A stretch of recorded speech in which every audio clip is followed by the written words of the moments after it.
Instead of doing our traditional value scale and shapes with ebony pencils on white paper, I'm going to try and do a white color pencil onto black paper. So I'm going to make my value scale from light to dark. And this is a challenge for me because I have to think opposite. I'm not adding the shadow, I'm adding the highlight or the lightest part. So I first put a layer of color from the first one. I'm going to leave it at hardly any color or just a little bit, and then I'm just going to keep adding layers to the last few to make them a little bit darker than each rectangle before. And this is a regular color pencil. It's not really mushy enough to mix and blend the color together, so I'm really having to blend the colors with just the normal pencil lines. Okay, so I think I have a value scale as good as it's gonna get. In the video it kind of looks like a little, you can see it goes from 0, 1, 2, 3, 4, 5, 6, pretty good. Now we're gonna make a cylinder backwards. So this time I'm gonna make the oval and the lines going down and this smiley face. I'm gonna leave the side with the white. So I'm gonna make the lightest part. I did it backwards from this, just ignore me. Okay, see, it's totally funny, but it doesn't matter. This is gonna be where the light is coming in anyway.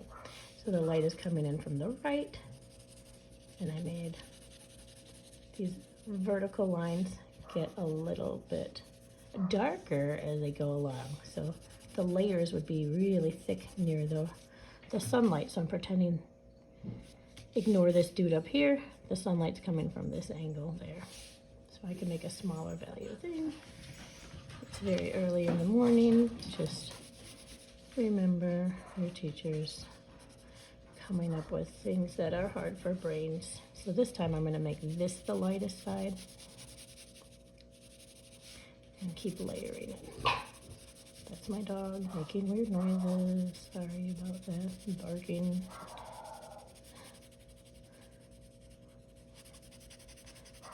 Sometimes I don't know which dog is barking, but I think it's the puppy.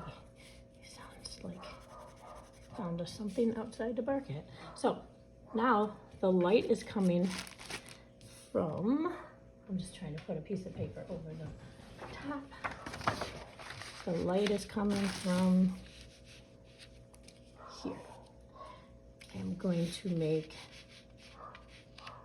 everything light with the white pencil. So this is the highlight, but when you have the light coming in here on something three-dimensional, the light would be hitting the inside of this can. Let's pretend it's a can in a rounded fashion. That way. Okay. The next one would be a cone. I'm going to draw a triangle with the smiley face. The lightest side is here. So the highlight would be coming down kind of diagonally, lighter and lighter until it's the lightest. The next one would be a pyramid. So it's a triangle that comes out from the side, straight line. And this side of this pyramid would be all in the white. And the front would be just a little bit. There's more of a shadow on the front because the sunlight's hitting the side of that pyramid. And do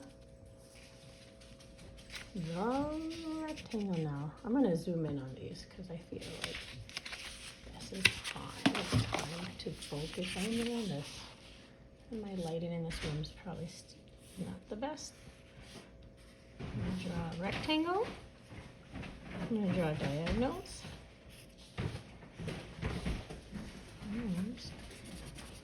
like the pyramid, before it, I'm going to color in the brightest side.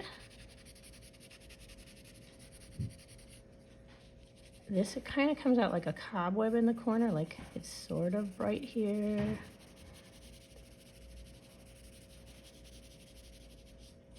And on the front, maybe just a little bit on the light top.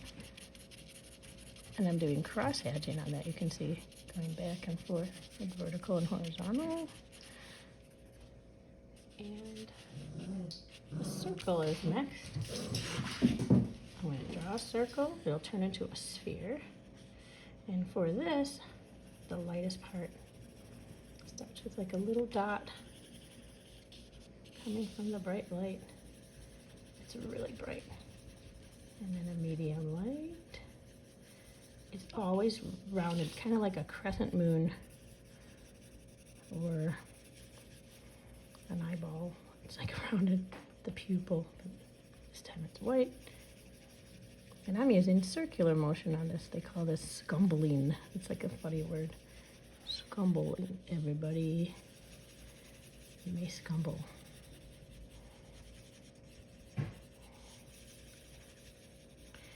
And there is our opposite of shading. It's the highlighting of our shapes. Have fun.